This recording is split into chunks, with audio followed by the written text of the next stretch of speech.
I want to talk about how easy it is to make a simple mistake with technology that can really put a damper on your day.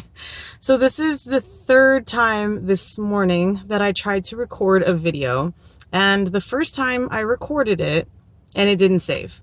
And the second time, with all of my expertise and knowledge, I took a picture of myself and recorded nothing.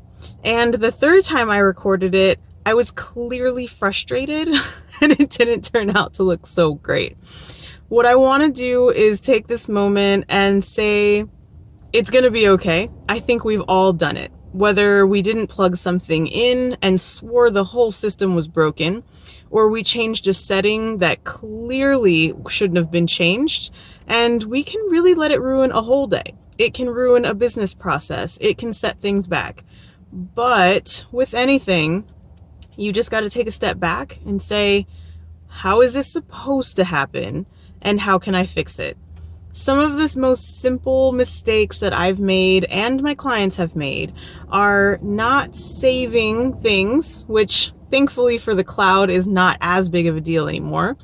But if you're working with a document and you are going to make a major change to it, save it as a new version before you lose all that great work and really mess it up. Another tip that I can tell you is if something isn't connecting, whether it's power or internet connectivity, I want you to check if it's plugged in. If it should be a wireless connection, make sure that the wireless connection is enabled. It might just literally be disabled and not able to connect at all.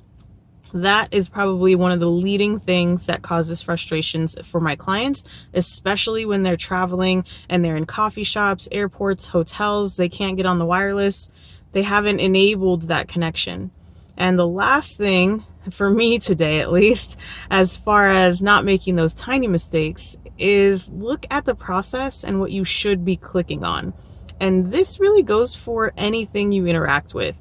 If you're installing a new program, if you're trying to save something, modify something, go through a process on a computer or a cell phone, clicking in the right place is pretty important. And that's something that I did not accomplish well this morning. When it comes to tiny, simple, easy mistakes and fixes, it really just takes taking a step back, taking a deep breath, and looking at what is supposed to be happening and where we are making the mistake. User error is where it's at, and it doesn't have to be that frustrating, but slow down. Even if it's a process you're used to and familiar with, it might just be the tiniest of things, checking a box, clicking a button, but don't let it steal your day. Don't let it ruin your business processes, and keep it moving. Talk to you soon.